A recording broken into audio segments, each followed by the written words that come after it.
नगर निगम Shimla ward पुनर्सीमांकन को लेकर high court के फैसले पर अब राजनीति गर्मा गई है। विपक्ष हाईकोर्ट के फैसले का स्वागत कर रहा है और सरकार की कार्यप्रणाली पर सवाल खड़े कर रहा है। कांग्रेस के बाद माकपा ने भी आज सरकार की कार्यप्रणाली पर सवाल खड़े किए और मांग की है कि पुनर्सीमांकन में गड़बड़ी सिर्फ 2 वार्डों में ही नहीं बल्कि बड़े स्तर पर की गई है, जिसकी निष्पक्षता से जांच होनी चाहिए।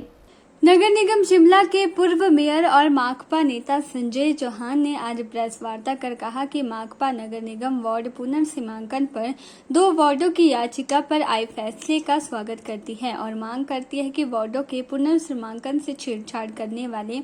चाहे वो लोग सरकार के हो या सरकार के बाहर, उन पर कड़ी कार्यवाही की जाए। उन्होंने कहा कि वार्ड पुनर्सीमांकन में हुई छेड़छाड़ की नैतिक जिम्मेवारी सरकार को लेनी चाहिए। उन्होंने सरकार पर हमला करते हुए कहा कि भाजपा सरकार अपनी हार को देखते हुए पूरी संवैधानिक चुनावी प्रक्रिया के साथ छेड़छाड़ कर रही है और भाजपा अपनी हार को देखते हुए वोटर को वंचित रखने के लिए वोटर लिस्ट में संशोधन कर रही है। उन्होंने कहा कि सरकार ने सुनियोजित तरीके से पुनर्सीमांकन की प्रक्रिया से गड़बड़ी करके इसकी आड़ में चुनाव टालने का कार्य किया है। उन्होंने कहा कि शिमला शहर की जनता बहुत सूझबूझ वाली है, वह भाजपा की सरकार को बिल्कुल नहीं बख्शेगी। CPIM ने मांग की है कि जल्द नगर निगम चुनाव प्रक्रिया को पूरा किया जाए ताकि शिमला शहर की जनता को चुनी हुई सरकार मिल सके। आज देखें, ये जो पिछले कल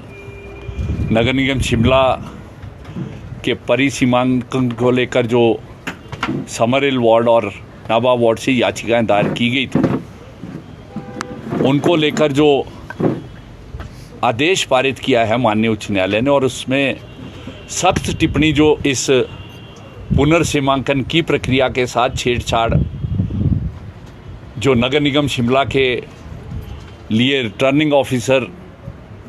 जिलाधीश शिमला जो नियुक्त किए गए हैं उनके द्वारा जो की गई है और सरकार के दबाव में कार्रवाई की है, सबसे पहले तो हमारी पार्टी CPIM इसका स्वागत करती है और हम आज इस प्रेस कॉन्फ्रेंस के माध्यम से मांग करते हैं कि जो भी इस चुनाव की प्रक्रिया से छेड़छाड़ करने में दोषी है, सरकार के अंदर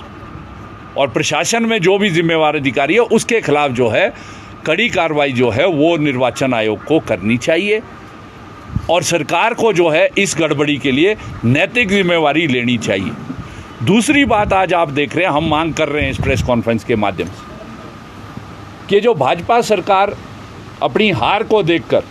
पूरे संवैधानिक प्रक्रिया जो चुनाव की है उसके साथ छेड़छाड़ कर रही है, चाहे ये परिसीमांकन को लेकर हो जो 34 से 41 वार्ड बनाए गए हैं और इसको बिल्कुल जो है वो जो नियम इसके हैं, जो म्यूनिसिपल कॉरपोरेशन एक्ट के अंदर जो प्रावधान है डिलिमिटेशन के, उनको नज़रअंदाज करके जो किए गए हैं। मैं समझता हूँ कि ये जो पुनर्सीमांकन की प्रक्रिया है, क्योंकि ये केवल मात्र अब 2 वार्ड का मसला नहीं है, पूरे शहर का मसला है। के चैनल के लिए शिमला से पुष्पेंद्र कुमार की रिपोर्ट।